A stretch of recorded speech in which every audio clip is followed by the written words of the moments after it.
हे बघा, थोडीशी हळद आणि टाकते जिरेपूड. आज कामाला लावलंय श्रवला आमच्या. नाही, मलाच आवडते. तुला आवड? चला. Happy birthday to you. Birthday नाही, हॅपी. नमस्कार, मी नितिशा स्वागत करते तुमचं आजच्या आपल्या नवीन ब्लॉगमध्ये. आणि आज आहे संडे. आता सकाळीच आमचा नाश्ता वगैरे करून झालेला आहे आणि आता चालू आहे दुपारच्या स्वयंपाकाची तयारी. तर मी आज बनवते आहे अख्खा मसूर आणि मी माझी रेसिपी तुमच्याशी शेअर करते. चला तर मग.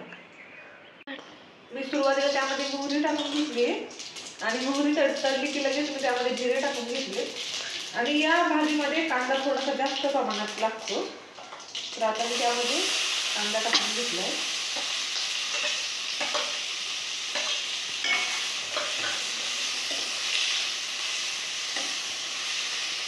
आणि आता हे बघा, मस्त हा कांदा मस्त असा भाजून घ्यायचा आहे,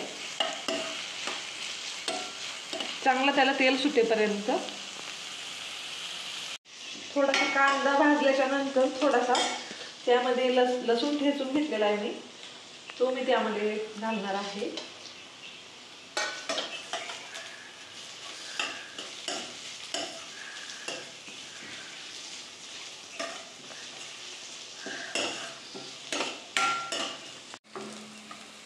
हे बघा, अशा प्रकारे कांदा भाजलाय. आणि आता त्यामध्ये मी टाकणार आहे लाल तिखट.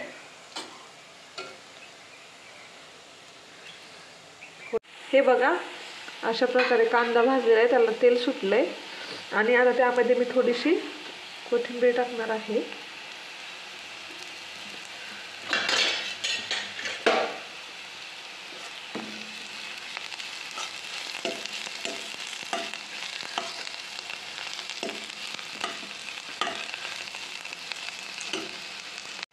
आणि यामध्ये मी टाकलेलं आहे लाल तिखट, थोडीशी हळद आणि टाकते जिरेपूड,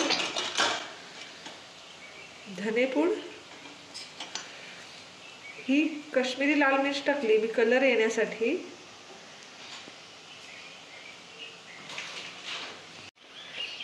आणि त्यामध्ये मी टाकते थोडासा कांदा लसूण मसाला. आणि हे आपल्याला आता मस्त परतवून घ्यायचंय.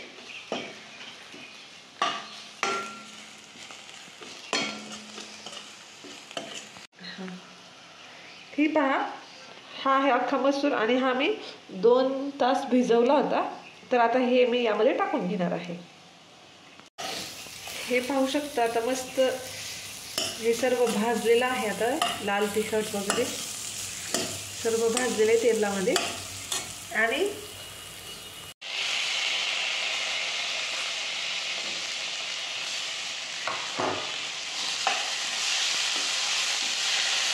यामध्ये टाकणार आहे मी मीठ चवीप्रमाणे.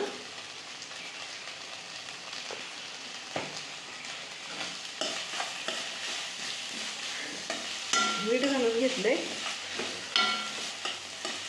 हा, आणि यामध्ये आता सोडायचंय पाणी.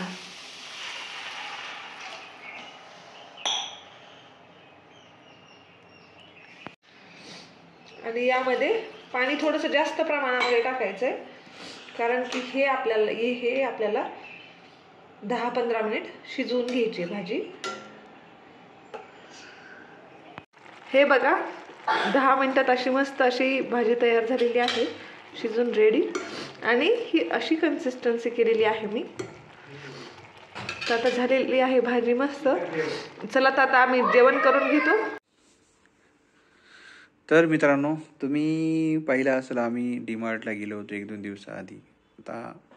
आणि डीमार्टला गेल्यानंतर काय होतं मित्रांनो, म्हणजे जीवनावश्यक वस्तूंची खरेदी तर होतेच, पण त्या व्यतिरिक्त जी अजून जास्त काही वस्तू आपल्याला खरेदी कराव्या लागतात ज्या आवश्यक नाही आहेत.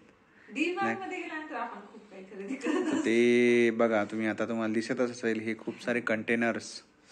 हे मी कंटेनर्स डीमार्ट मधून आणलेले आहे. सध्या तिथं थोडीशी ऑफर पण होती, त्यामुळे मग मी घेतले. आणि हे 129 रुपयाला 3 कंटेनर आहे. 3 आणि 3 6 कंटेनर घेतले. आणि हे त्यापेक्षा थोडीशी लहान साईज आहे, तर हे आहेत 89 रुपीजला. तर हे मी 4 घेतले आणि हे पण आहेत 89 रुपीजला. तर हे मी 6 कंटेनर घेतलेले आहेत. तर पाहू शकता मी तेच घेतले जवळपास कलर. आणि तुम्हाला आवडले का ते नक्की सांगा कमेंट मध्ये. तुम्हाला हे कंटेनर आवडले का? आपल्या महिलांचं कसं आपल्याला किचन मधल्या वस्तू घ्यायला खूप आवडतं सगळ्याच महिलांना. त्यामुळं नक्की सांगा तुम्ही कमेंट मध्ये. तर कॉमेंट बॉक्समध्ये सांगा कंटेनर कसे आवडले तुम्हा सर्वांना. कसे वाटले ते हो. आणि आता अजून मला वाटते आज यांनी आम्ही काहीतरी स्पेशल केलेलं आहे, ते पण आता व्लॉगमध्ये आपण दाखवू थोड्या वेळानंतर. थोड्याच वेळात. तर तोपर्यंत स्टे ट्यून आणि आपला व्लॉग बघा मित्रांनो. तर मी मगाशी तुम्हाला सांगितलंच होतं की आज आम्ही काहीतरी करणार आहोत ते. तर मी तुम्हाला दाखवते की आज आम्ही काय बनवलेलं आहे. हे बघा, आम्ही बनवलेला आहे बॉन बिस्किटचा केक बनवलेला आहे. कारण की आमच्या श्रवला खूप खाऊ वाटत होता म्हणून आम्ही हा बनवलेला आहे केक. तर तुम्ही पाहू शकताय किती स्पॉन्जी झालेला आहे तो. आणि आता त्यावर आम्ही बनवलेली आहे चॉकलेटची क्रीम. आयसिंग. तर आम्ही ती त्यावर टाकणार आहोत. हे बघा आमची श्राव काय करते. केक जो तयार केलेला आहे त्यावरती आता आम्ही जी क्रीम बनवलेली आहे चॉकलेटची ती त्यावर टाकते. हो ना? आज कामाला लावलंय श्रावला आमच्या. नाही, मलाच आवडते. तुला आवडते ना? पण हेच फक्त करायला आवडते, बाकी काय करा आम्हाला काम नाही करायला आवडत. हे पाहू शकता तिनं कसं केलंय ते. स्प्रेड करते ती पूर्ण.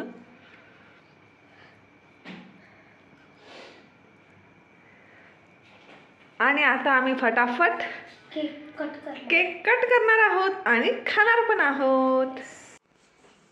तर मित्रांनो आजचा ब्लॉग जवळपास एंड होत आलेला आहे आणि एंड होतानाच आता मी ब्लॉगमध्ये आलेलो आहे. कारण आज ब्लॉग जो शूट करण्याचं काम केलेलं ते मागच्या कलाकारानं काम केलेलं आहे.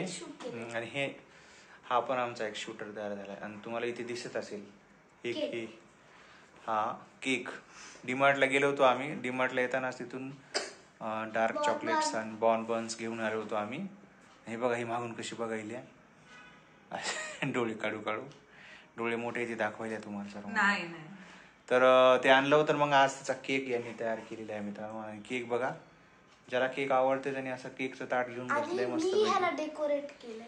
हा डेकोरेट आयसिंग तुम्हाला ड्रायफ्रुट्स टाकले. हे सगळं काम केलेलं आहे या कार्यकर्त्यांनी. आणि आता कट करणार आहे. मी तुम्हाला दाखवतो ते कसं कट करणार आहे ते. चला. Happy birthday to you. Happy birthday to you. Happy birthday dear Shravani. Happy birthday to you. Birthday साजरा करायला बर्थडेच असला पाहिजे असं काही नाही. केक जेव्हा बी येते तेव्हा कट करायचा आणि बर्थडे साजरा करायचा. केक कट करताना बर्थडे सॉन्ग म्हणायचं. 3 pieces. तर आता हे 3 पीसेस तयार केले आहे त्याचे कट्स. आता आम्ही मस्तपैकी केक खातो मित्रांनो. हे बघा केक खायला सुरू पण केलेले. वाट पण बघत नाहीये की आता पप्पा येतील, पप्पाला आधी द्यावं म्हणून नाही का. नाही तर ते सुरू झालेलं आहे. आता मी पण मित्रांनो पटकन केक खाऊन घेतो, नाही तर संपून जाईल, मला भेटणारच नाही का. असंच होतंय. तर चला मग आता आम्ही केक खातो. आणि आजचा ब्लॉग आपण याच ठिकाणी एंड करूया मित्रांनो. आणि आजच्या ब्लॉगमध्ये तुम्हाला एक नवीन काहीतरी रेसिपी तिने तयार करून दाखवलेली आहे. ती नक्कीच आवडली तुम्हाला. आजचा ब्लॉग जर आवडला तर नक्कीच तुम्ही लाईक करा, आपल्या व्हिडिओला शेअर करा आणि नवीन असाल तर आपल्या चॅनलला सबस्क्राईब करा आणि बेल आयकॉनवर क्लिक करायला विसरू नका मित्रांनो. तर चला भेटूया पुढच्या ब्लॉगमध्ये.